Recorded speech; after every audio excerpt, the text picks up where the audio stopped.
আমার তো বড় ধরনের কোনো সমস্যা নেই, সামান্য একটু মাথা ব্যথা আর একটু চোখে ঝাপসা দেখি। কিন্তু আমার ব্রেনের মধ্যে হঠাৎ করে একটা এমআরআই করে দেখা গেল যে একটা টিউমার। মাথা ব্যথা, বমি ভাব বা মাথা ঘোরানো বা মাঝে মধ্যে অজ্ঞান হয়ে যাওয়া, এরকম সমস্যা হয়। অপারেশনের আগে আপনার কি কষ্ট ছিল? আমি তখন কিছুই বলতে পারবো না। আমার জানুয়ারি মাসের সব কথা আমি ভুলে গেছি। এখন কেমন আছেন? আলহামদুলিল্লাহ, আল্লাহর রহমতে এখন ভালো আছি। আসসালামু আলাইকুম, সম্মানিত দর্শকবৃন্দ এবং আমার প্রাণপ্রিয় যারা রোগীরা আছেন, তাদেরকে আজকে আমি একটি বিষয় জানাতে চাই। সেটা হচ্ছে থার্ড ভেন্ট্রিকুলার কলয়েড সিস্ট সম্পর্কে। অনেকেই প্রশ্ন করে থাকেন, আমার তো বড় ধরনের কোনো সমস্যা নেই, সামান্য একটু মাথা ব্যথা আর একটু চোখে ঝাপসা দেখি। কিন্তু আমার ব্রেনের মধ্যে হঠাৎ করে একটা এমআরআই করে দেখা গেল যে একটা টিউমার, যেটাকে আমরা বলি থার্ড ভেন্ট্রিকুলার কলয়েড সিস্ট। আসলে এই টিউমারটা এরকম যে এটাতে যে অনেক বেশি বড় ধরনের সিমটম হয় তা না, কিন্তু মাথা ব্যথা, বমি ভাব বা মাথা ঘোরানো বা মাঝে মধ্যে অজ্ঞান হয়ে যাওয়া, এরকম সমস্যা হয়। খুব কম ক্ষেত্রে 5 to 10% ক্ষেত্রে আমরা এরকম পাই যে কলয়েড সিস্টের পেশেন্ট সাইকিয়াট্রিক ম্যানিফেস্টেশন নিয়ে আসে, আবল তাবল কথাবার্তা বলা বা একটু অ্যাগ্রেসিভ থাকা, এরকম অ্যাগ্রেসিভনেস নিয়ে, ইরিলিভেন্ট টকিং নিয়েও আমাদের কাছে কিন্তু আসে কলয়েড সিস্টের পেশেন্ট। তো কলয়েড সিস্ট বিষয়টা কি? এটা হচ্ছে আমাদের মস্তিষ্কের ভিতরে অভ্যন্তরে একটা থলি থাকে, যেটাকে আমরা বলি থার্ড ভেন্ট্রিকল। উপরের দিকে হচ্ছে ল্যাটারাল ভেন্ট্রিকল, নিচে থার্ড ভেন্ট্রিকল। সেইখানে আমাদের পানি চলাচলের রাস্তাটা বন্ধ হয়ে যায় এরকম একটা সিস্ট দিয়ে, যেটাকে আমরা বলি থার্ড ভেন্ট্রিকুলার কলয়েড সিস্ট। আমরা যদি একটু ছবির মাধ্যমে আপনাদেরকে দেখাই, আমরা দেখতে পাচ্ছি যে এখানে এটা হচ্ছে আমাদের ব্রেইনের একটা ছবি, যার উপরের দিকে আমাদের চামড়ার যে চর্বি, তারপরে হাড্ডি, তারপরে কিন্তু আমাদের মস্তিষ্ক, এবং এখানে হচ্ছে আমাদের lateral ventricle, and this is the third ventricle. এখানে আমরা দেখতে পাচ্ছি যে অনেক বড় একটা টিউমার, যেটা আমাদের ভেন্ট্রিকলের যে সিএসএফ পাথ হয়ে সেটাকে কিন্তু বন্ধ করে দিয়েছে, এবং ভেন্ট্রিকল, আমাদের ল্যাটারাল ভেন্ট্রিকলটা অনেক ডাইলেটেড হয়ে গেছে। তো এই পেশেন্টটা আমাদের কাছে আসছে যে একেবারে উনি আবল তাবল কথা বলে।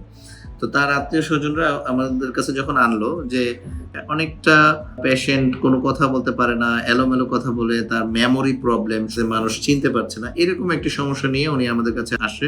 বেসিক্যালি রোগী কিছুই তার কমপ্লেন বলতে পারতেছিল না, তার আশেপাশের যে পেশেন্ট রিলেটিভস ছিল তারাই হচ্ছে মূলত তার এই প্রবলেমটা আইডেন্টিফাই করে, এবং এমআরআই করে আমরা দেখতে পাচ্ছি যে এখানে সাদা অনেক বড় একটা সিস্ট লাইক স্ট্রাকচার, যেটাকে আমরা বলি কলয়েড সিস্ট। তো এটা একটা ভেরি বিনাইন টিউমার। আমরা যদি টোটালটা রিমুভ করে দিই, এটা আর ভবিষ্যতে হওয়ার কোনোই আর সম্ভাবনা থাকে না। এটা ক্যান্সার জাতীয় কোনো কিছু না।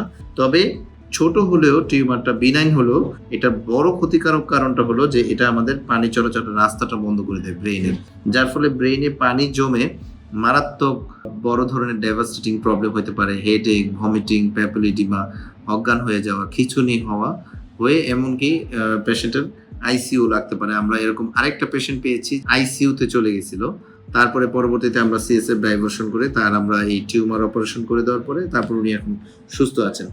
আমরা যদি আরেকটা ছবি দেখি তাহলে দেখব যে টিউমারের লোকেশনটা হচ্ছে আমাদের একেবারে মাঝ বরাবর। সো আমরা যখন অপারেশন করি আমরা একেবারে উপর থেকে এই দুই ব্রেইনের মাঝখানের যে ফাঁকা জায়গা, সো এই অপারেশনে আমাদের ব্রেইনের কোনো কিছু ইরোড করতে হয় না বা মানে কর্টিকোটমি করতে হয় না। আমরা ব্রেইনের মাঝখানে, যেটা আমরা বলি ইন্টারহেমিসফেরিক ফিশার, আল্লাহ তাআলা এই ফাঁকা জায়গা আমাদের সকল মানুষের ভিতরে দিয়ে দিয়েছেন। সো এই ফাঁকা জায়গাটাকে আমরা নিউরোসার্জনরা ইউজ করে এইখানে এই ভেন্ট্রিকল দিয়ে ক্যালোসোটমি করে ভেন্ট্রিকল দিয়ে আমরা এই জায়গাটায় রিচ করি।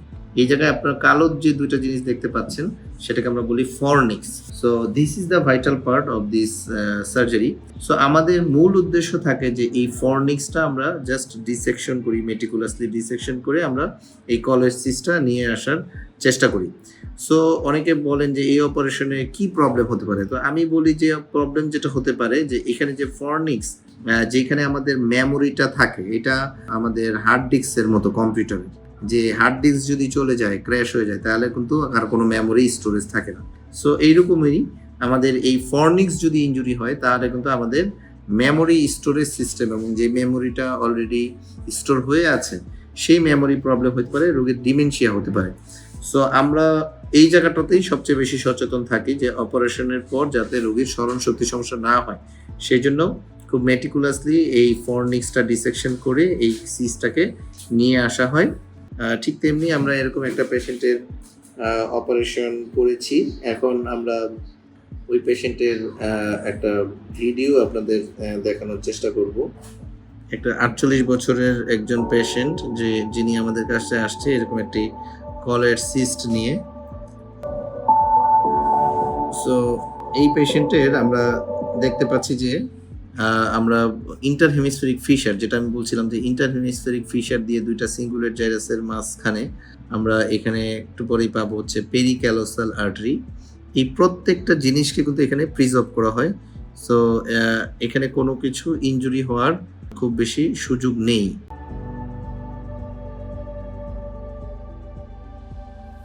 আসসালামু আলাইকুম।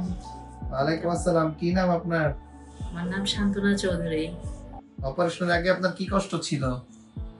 আমি তখন কিছুই বলতে পারবো না, আমার জানুয়ারি মাসের সব কথা আমি ভুলে গেছি। এখন আচ্ছা। মাঝে মধ্যে একটু ছবি দেখলে মনে উঠে, তখন ওদেরকে আমি জিজ্ঞেস করি আর কি। আপনার তো আম্মু না, অপারেশনের আগে কি সমস্যা ছিল বলেন তো?